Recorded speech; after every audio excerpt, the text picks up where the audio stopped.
kakaknya sekolai. Ada yang bertanya sama saya ketika saya berbicara di suatu majelis, mengapa sekarang ini sepertinya sekolah kehilangan kesaktian untuk membentuk hati anak-anak kita? Ini pertanyaan dan bukan pernyataan saya. Saya hanya mampu menjawab begini. Dulu orang tidak sekolah setinggi sekarang ini. Bahkan di kampung tak ada yang hebat berteori pendidikan sedahsyat hari ini. Bisa dibilang teori pendidikan sekarang mungkin sudah menyentuh langit ketujuh. Tapi sebenarnya ada yang hilang, yang disebut dengan keberkahan. Keberkahan bukan buatan manusia, melainkan pemasena puange, rahmat Allah. Bukan sekolah yang membuat orang sukses, tetapi Allah lah yang berada di balik semua kesuksesan manusia dalam usahanya. Maksudnya, secara khusus saya mengajak Anda yang berusia 40 tahun ke atas untuk menengok sejenak ke belakang. Balik, Ki.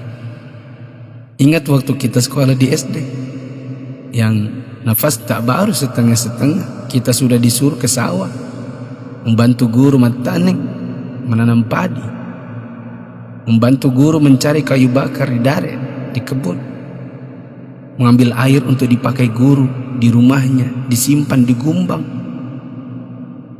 Teori praksis pendidikan saat ini akan berkata bahwa ini tak ada hubungannya dengan kurikulum dan media pendidikan dan lain-lain. Kita disuruh mengerjakan pekerjaan oleh guru yang seakan tiada hubungannya dengan akademik. Bukan itu saja, bahkan mungkin kita pernah menjaga jualan guru. Tak hanya itu, kita kalau dipukul oleh guru hingga setengah hidup, atau masengo, mimisan, akibat pukulan mistar kayu guru dan jangka pelingkar yang ujungnya runcing.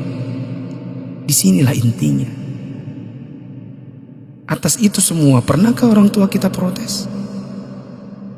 Pernahkah orang tua kita mengeluh dengan tugas-tugas tadi? Pernahkah orang tua kita melarang kita ikut ekskul dalam tanda kutip yang saya sebutkan tadi, mencari kayu, mengambil air? Sama sekali no. Orang tua kita tidak pernah mempersoalkan. Inilah mata air yang mengalirkan keberkahan. Atas kesabaran orang tua terhadap dunia persekolahan, Allah pun menurunkan rahmatnya. Dia membalas kebaikan hati orang tua atas penghormatan terhadap guru dan eksistensi sekolah yang bahkan mungkin dengan segala kelemahan. Tak perlu pakai teori pendidikan, sebab orang tua kita tak paham itu semua. Tapi teori dan kehendak Allah yang berlaku. Inilah yang disebut dengan barakah, keberkahan. Boleh jadi kita sudah jauh berjalan, tapi mari kita tengok sejenak betapa hebatnya pendidikan orang dulu. Kebodohan guru zaman dulu dengan ekskulnya, serta kesabaran orang tua dengan ketidakpahamannya, rupanya membuat Allah Ta'ala menurunkan barakah pemasai. Atas berkat rahmat Allah, bukan hanya bagi guru, tidak juga hanya untuk orang tua, bahkan keberkahan itu pun dinikmati oleh anak didik. Tengoklah sekarang, orang tua memenjarakan guru, anak memfitnah gurunya, dicubit bilangnya ditempelek, diajari katanya dicaci maki, dinasihati lapornya dihina, ditegur ujarnya dipermalukan. Bagaimana mungkin berkah Allah bisa datang? Anda yang berumur 40-an, pernah kita melakukan ini? Bahkan kita membohongi orang tua karena melindungi guru.